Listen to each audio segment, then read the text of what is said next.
दोस्तों नारकोटिक्स के हवाले से मुतअद्दिद जजमेंट्स हैं जिसमें ये कहा गया है कि अगर नारकोटिक्स के केसेस में मुलजिम के ख़िलाफ़ जो एविडेंस है, जो बेसिक एविडेंस जो प्रूव होना चाहिए, वो सेफ़ कस्टडी और सेफ़ ट्रांसमिशन ऑफ रिकवर्ड जो नारकोटिक्स है वो प्रूव होनी चाहिए। मिसाल के तौर पर अगर एक कांस्टेबल ने नारकोटिक्स रिकवर किया किसी जगह से, वो ला के मुहर्रर को दे दिया, माल खाना में डिपॉजिट करा दिया और फिर मुहर्रर ने आगे किसी और शख्स को दे दिया कि ताकि वो केमिकल लेबॉर्ट्री में पेश करे उसकी टेस्टिंग के लिए, तो लिहाजा ये अदालत में इन तीनों अशखास का पेश होना लाजमन है। उस कांस्टेबल का, पुलिस ऑफिसर का जिसने रिकवर की, वो मुहर्रर का जिसने माल खाने में वो नारकोटिक्स को महफूज किया, और उस शख्स का जो केमिकल लेबॉर्ट्री में टेस्टिंग के लिए लेके गया। अगर इन तीनों में से कोई भी शख्स अदालत में प्रोड्यूस नहीं होता क्रॉस एग्जामिनेशन के लिए, तो लिहाजा सेफ़ कस्टडी और सेफ़ ट्रांसमिशन प्रूव नहीं हो सकेगी।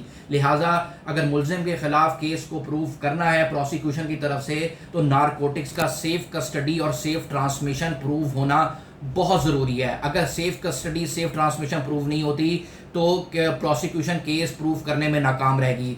तो दूसरी बात यह है कि केमिकल लेबॉर्ट्री में माल खाना में जब नारकोटिक्स पड़ी है तो केमिकल लेबॉर्ट्री में 72 आवर्स के अंदर प्रोड्यूस होना, नारकोटिक्स का सैंपल प्रोड्यूस होना ज़रूरी है ताकि उसकी टेस्टिंग की जाए। और आखिरी बात ये कि सुप्रीम कोर्ट ने यह भी कहा गया है कि अगर ट्रायल कोर्ट में मटीरियल विटनेसेस प्रोसिक्यूशन खुद विड्रॉ कर लेती है, तो जज साहब ये कह सकते हैं कि ये विड्रॉ मंजूर नहीं है, ये मटीरियल विटनेसेस का पेश होना ज़रूरी है। लिहाजा ये नारकोटिक्स के केसेस के हवाले से ये एक जजमेंट है 2026 SCMR 870, उसमें ये सारे प्रिंसिपल्स दोस्तों डेलिनिएट कर दिए गए हैं। ये पढ़ने से ताल्लुक़ रखती है 2026 SCMR 870, जिसमें कहा गया है कि सेफ़ ट्रांसमिशन और सेफ़ कस्टडी ऑफ नारकोटिक्स का प्रूव होना ज़रूरी है अगर प्रोसिक्यूशन अपना केस प्रूव करना चाहती है। शुक्रिया।